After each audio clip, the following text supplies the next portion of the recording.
আরাম বেশি তাদের যারা বিয়ে করেছে। আমার প্রেমের স্বাদ মিটছে, বিয়ের স্বাদ মিটছে, আমার আর কোনো শখ নাই। আমি এখান থেকে বের হয়ে যাওয়ার পর যার বউ হব সে একটাই আমার হাজবেন্ড। যতগুলা ছেলে আছে এই মুহূর্তে সবগুলাই আমার বয়ফ্রেন্ড। আমাকে যে ভালোবাসবে হাজার জন ভালোবাসতে পারে, আমি কাকে ভালোবাসলাম সেটা বড় বিষয়। আমি রিলেশনে যাব কিনা, ভালোবাসবো কিনা, আমি মনে করি কি ভালোবাসাটা হচ্ছে আত্মার সাথে হওয়া উচিত, স্বার্থের সাথে নয়।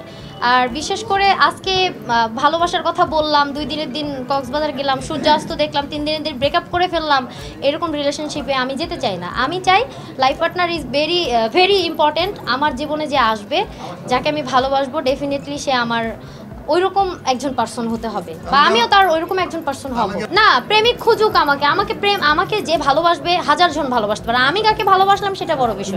আমি তো প্রথমেই বললাম যে আমি রিলেশন মানে ওইটা না যে টাইম পাস করবো, আজকে কালকে সূর্যাস্ত দেখবো, 3 দিনের দিন ব্রেকআপ করে ফেলবো, এরকম রিলেশনশিপে যেতে চাই না।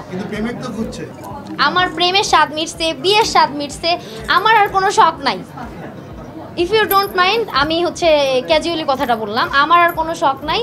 এখন হচ্ছে আমার একটাই শখ, সেটা হচ্ছে নিজেকে ভালোভাবে আপনাদের সামনে প্রেজেন্ট করা, বা সামনের দিকে অনেক কাজ আসতেছে, আমার কাজগুলো করা।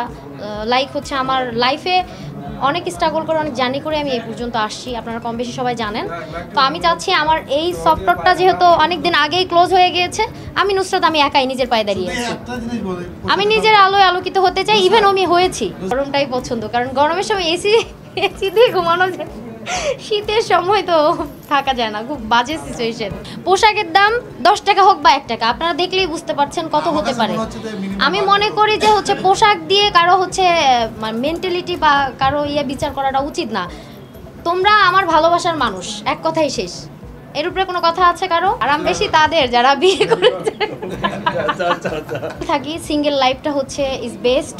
আমি মনে করি সিঙ্গেল লাইফে কোনো প্যারা নাই, আমি আমার মতো করে চলতেছি, কাজ করছি। এই যে এখন যদি একটা বয়ফ্রেন্ড থাকতো 24 আওয়ার, এই যে আপনাদের সাথে এত কথা বলতেছি, ওখান থেকে ইশারা দিত, আমার ফোকাসটা কিন্তু ওর দিকে চলে যেত কিনা। তো সেই ক্ষেত্রে আমি মনে করি যে আমরা যারা সিঙ্গেল আছি, বিয়ের আগে আমাদের যতগুলা ছেলে আছে এই মুহূর্তে সবগুলাই আমার বয়ফ্রেন্ড।